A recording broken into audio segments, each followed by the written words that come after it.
जी, बिल्कुल आपने सही कहा कि हम इतिहास का एक अभूतपूर्व शायद एक पन्ना खुलने जा रहा है। क्या लिखा होगा उस पर पता नहीं। मैं दिलीप भाई आपके पास आता हूँ। बीच में आपको आप व्यस्त थे, आप आ नहीं पाए न्यूज़ टाइम के मंच पर काफ़ी दिन तक हमने आपको काफ़ी मिस किया एक्चुअली देखा जाए तो और हमारे दर्शकों ने भी आपको मिस किया है यहाँ पर।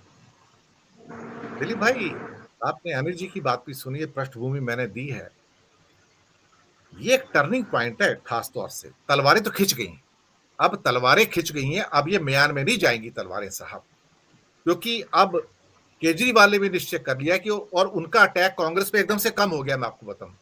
और कल संजय सिंह का भी एक इंटरव्यू मैं देख रहा था, बड़ा इंटरव्यू आया, कहता है अब बात ये नहीं रह गई है कि कौन हमारा विरोधी है, बात ये है कि देश को कौन बर्बाद कर रहा है, संविधान का कौन बर्बादी के लिए ज़िम्मेदार है। अब पहले उसको सबक सिखाना है, ये छोटे-मोटे जो मुद्दे हैं हमारी और बाकी दलों के बीच में, वो हम बैठ के सुलझा लेंगे। ये शायद नए संकेत है भारत की राजनीति के। मुझे लगता है कि कुछ बड़ा होने जा रहा है। दिलीप भाई आपकी ऑब्जर्वेशन या आपकी टिप्पणी ये सारे परिदृश्य के ऊपर? नहीं, आप बात सही है।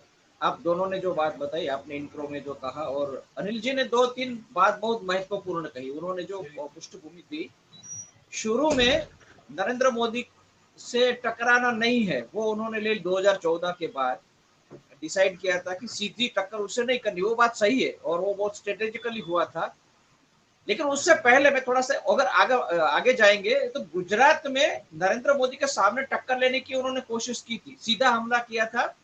वाराणसी से चुनाव भी लड़ा था। उसके पहले वो गुजरात आ गए थे और आके यहाँ बहुत बड़ा ड्रामा किया था। गांधीनगर के पास अडालज हाईवे है, वहां बहुत बड़ा ड्रामा किया था। मुझे तो मिलना है। मैं कहा, मैं क्या कुछ कह रहा हूँ, सिर्फ मुझे मिल मुझे 2-4 बातें करनी, उस तरह से उन्होंने बहुत ही ड्रामेबाजी की थी और सीधा चैलेंज किया था। हालांकि सीएम ऑफिस से उसको मिलने की टाइम नहीं दिया गया, तो उस जमाने में वो सीधे टक्कर की कोशिश कर रहे थे।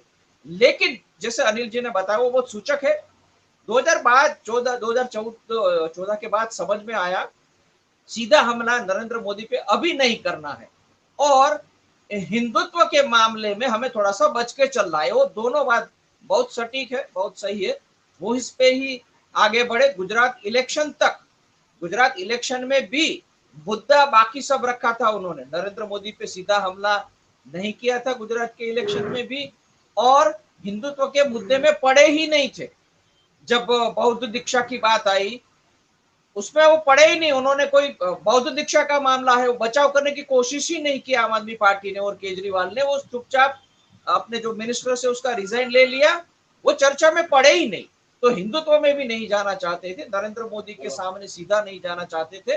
लोगों के मुद्दे उठाए, शिक्षा और आरोग्य के मुद्दे उठाए, जो हमें तो सही लग रहे थे और सही है, वही मुद्दा उठाना चाहिए। जो भी रिजल्ट आया उसका एक अलग विश्लेषण है। लेकिन अब उन्होंने अपना पूरा ट्रैक चेंज किया है और आपने कहा फियर से अटैक किया। मैंने ऐसे न्यूज पे सुना था, लेकिन फिर से एक बार पूरा भाषण सुना। सीधा अटैक है, देश को लूट रहे हैं, ऐसा सीधा किया है। और तो फिर क्या हुआ, हमें अब समझने की ये कोशिश करनी होगी। शुरू में हमला किया, फिर उन्होंने वो छोड़ दिया, हिंदुत्व में भी पढ़ने का मामला छोड़ दिया, नरेंद्र मोदी से सीधी टक्कर टालने की कोशिश की। लेकिन अब क्यों फिर से वो सीधा हमला कर रहे हैं, और सीधा हमला करने के साथ साथ क्या जोड़ रहे हैं? मेरी दृष्टि से मुझे बहुत एक इंटरेस्टिंग पॉइंट उसमें लगा है, जो मैं आ रहा हूं उस पर। उसके पहले ये पहले एक दूसरा पॉइंट ये कहना है, ये सभी बातें कांग्रेस ने की है। उन्होंने जो भी मामला होता, किस तरह से एयरपोर्ट दिए गए, किस तरह से अडानी को प्रमोट किया जा रहा है, बांग्लादेश में क्या हुआ, श्रीलंका में क्या हुआ, जो कुछ बातें कांग्रेस ने की है उनका उन्होंने रिपीटेशन किया है। लेकिन वो रिपीटेशन करने के बाद उन्होंने जो जोड़ा है उस बात को, वो मुद्दा मुझे लग रहा है अभी थोड़ा बहुत वो राष्ट्रवाद पे सीधे टक्कर देने की कोशिश कर रहे हैं। हिंदुत्व के मामले में उन्होंने वो टक्कर छोड़ दी थी, उस पर वो नहीं पड़े। लेकिन दूसरा स्ट्रॉन्ग पॉइंट नरेंद्र मोदी का और बीजेपी का जो है, वो राष्ट्रवाद है।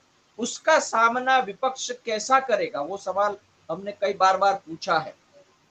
यहां उन्होंने पूरी बात धीरे से राष्ट्रवाद पे आगे, हम तो देश का हित देखने के कर रहे हैं, हम नरेंद्र मोदी पे हमला नहीं कर रहे। नरेंद्र मोदी देश को लूट रहे हैं, इसलिए देश को बचाने के लिए हम ये कर रहे हैं। और उसके साथ आप संजय सिंह का जो आपने उल्लेख किया उसको जोड़ना पड़ेगा, उन्होंने भी वही बात की। सीधी बात उन्होंने नहीं की, जैसे हिंदुत्व में उन्होंने सीधा संवाद या तो सीधा विवाद टाला था, यहाँ भी राष्ट्रवाद की उन्होंने कोई बात नहीं की। लेकिन उन्होंने जिस तरह से पूरी बात को जोड़ा, नरेंद्र मोदी पढ़े लिखे नहीं है, 2-3 बार बोले, मुझे कम से कम 3 बार बोले, स्पष्ट तरीके से बोले हैं। इनको तो पढ़े लिखे नहीं है, इनको समझ नहीं पड़ रही है। ये विदेश के लोग आते हैं, उनको समझ गए नरेंद्र मोदी को क्या चाहिए और उनके अपना काम करवा लेते हैं। और वो जो काम करवा लेते हैं वो अदानी का तो होता है, लेकिन देश में लूट मची है। तो आप देखिए धीरे से उन्होंने राष्ट्र को कैसे नुकसान हो रहा है वो बात जोड़ दी है। राष्ट्रवाद की बात आपको कहीं दिखाई नहीं देगी, लेकिन उन्होंने राष्ट्र की बात कर ली है। और बाकी जो और दूसरा जो अगत्य का पॉइंट है, कांग्रेस ने किस तरह से नरेंद्र मोदी अदानी को हेल्प कर रहे हैं इस तरह का नरेशन बनाया है।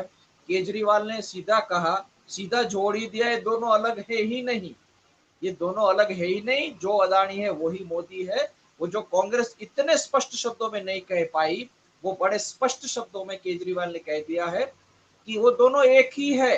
क्योंकि बीच में इस तरह का एक बचाव करने की कोशिश चल रही है, ऐसा कहने की कोशिश कह रही थी कि देखो नरेंद्र मोदी को क्या है, वो तो अदानी को नहीं बचाएंगे। अगर वो नहीं बच पाए, वो मार्केट फोर्सेस ने काम किया और अगर अदानी डूब गए तो नरेंद्र मोदी कुछ नहीं करे, क्योंकि नरेंद्र मोदी का तो कुछ लेना देना नहीं, तो उन्होंने एक उद्योगपति थे, उनको हेल्प कर दिया। केजरीवाल ने ये कहा ऐसी बात नहीं है, वो दोनों एक ही है, वो सीधा किया है। और ये जो कुछ हो रहा है वो पैसे की हवस है, वो पर्सनल बात है, लेकिन पूरी तरह से देश को जो नुकसान हो रहा है हम वहां फाइट करना चाहते हैं। तो मुझे ऐसा लग रहा है हिंदुत्व के मामले में आम आदमी पार्टी बहुत सावधानी से चल रही है और उसका उनमें नुकसान नहीं हो रहा।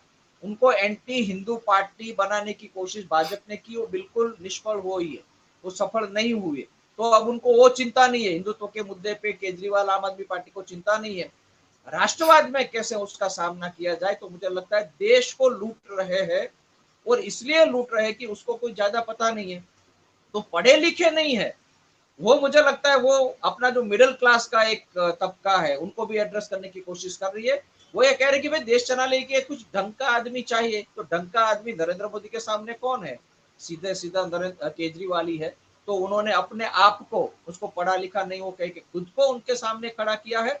और मुझे मोटा मोटा ऐसा लग रहा है कि राष्ट्रवाद की नाम लिए बिना हम देश हित में काम करते, इसीलिए कांग्रेस के सभी पॉइंट को उन्होंने रिपीट किया, लेकिन बहुत सही तरीके से, बहुत अच्छे तरीके से पूरा मुद्दा पेश कर दिया। और लगता है यही मुद्दे पे वो अब आगे बात करेंगे। और अनिल जी को फिर से एक बार याद कह रहे, अनिल जी ने जो कहा बात सही है। अभी मुझे लगता है लड़ाई बड़ा बरकी होगी। अब सबको पता चल गया है कि अगर सिर्फ हम अपने राज्य में देख ले और बाकी में बीजेपी को जो करना है वो नहीं करना है, हमें सीधी लड़ाई देनी पड़ेगी। वो जो रियलाइजेशन हुआ है, वो रियलाइजेशन मुझे लगता है सबको हुआ है। तो टक्कर तो बहुत भारी होगी, ये भी मुझे लगता है अनिल जी की बात के साथ सहमति करते हुए मेरी बात में